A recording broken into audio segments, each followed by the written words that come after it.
Let's go. Ha! Aswand Cruickshank, your one and only Move Swiftly speaker, checking in for a daily Move Swiftly thought, giving you a perspective on teamwork that you will not get anywhere else.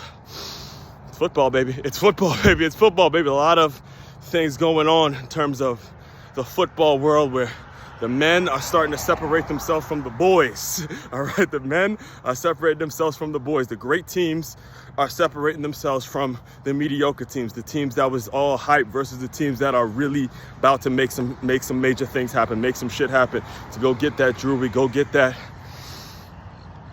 championship. You're starting to see the separation in terms of who's really about it, who's really gonna make it happen, all those types of things. It is a wonderful, I say it all the time around this time of year, it's a wonderful time of year.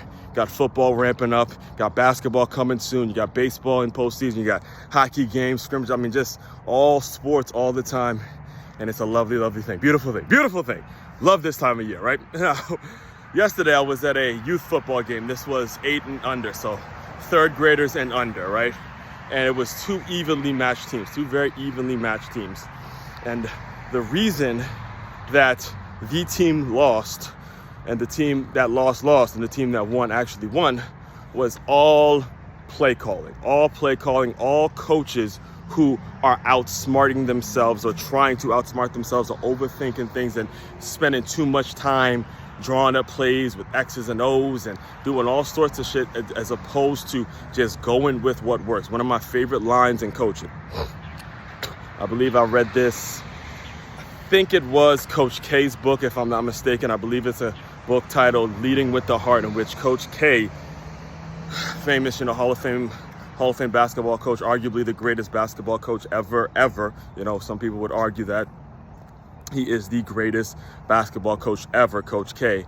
He said one time, and I believe it was him, if I'm mistaken, I might have to go back and read the book just to fact check me if you have read the book Leading with the Heart, or I think it was Gold Standard, I'm not sure, but I've read a ton of Coach K's books.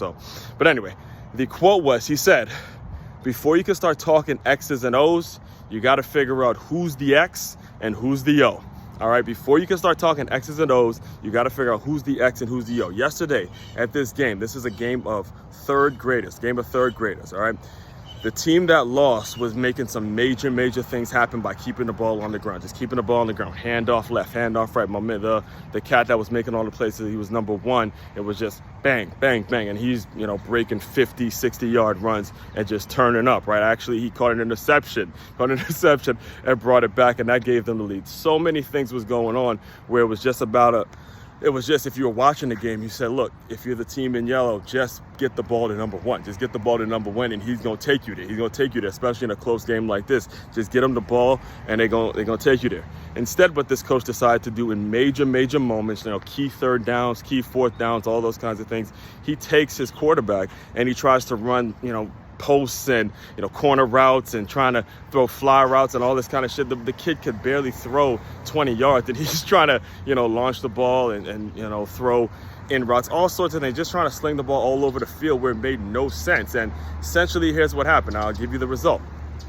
At the end of the game, the team that lost had a chance to win, and instead of them sticking to what works and giving the ball to their bread and butter, their guy, they throw one up and what they thought was a mismatch where there was a little corner out there who they were trying to pick on all game, and they throw one up and the little guy gets an interception, seals the game.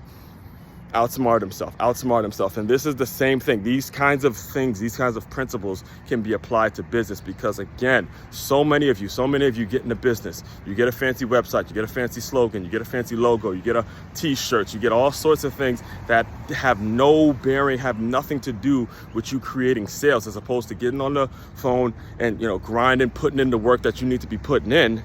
You do all the outside things that make it look like you're working hard, make it look like you're going hard. Another great quote, John Wooden said, never mistake activity for achievement. You do a lot of activity and you never see results, and your business never makes it out of the first 2 weeks, the first 2 months, it feels like, before you're on to something else and repeating the same problem, repeating the same process. All right. So understand this, and I'll give you the quote again.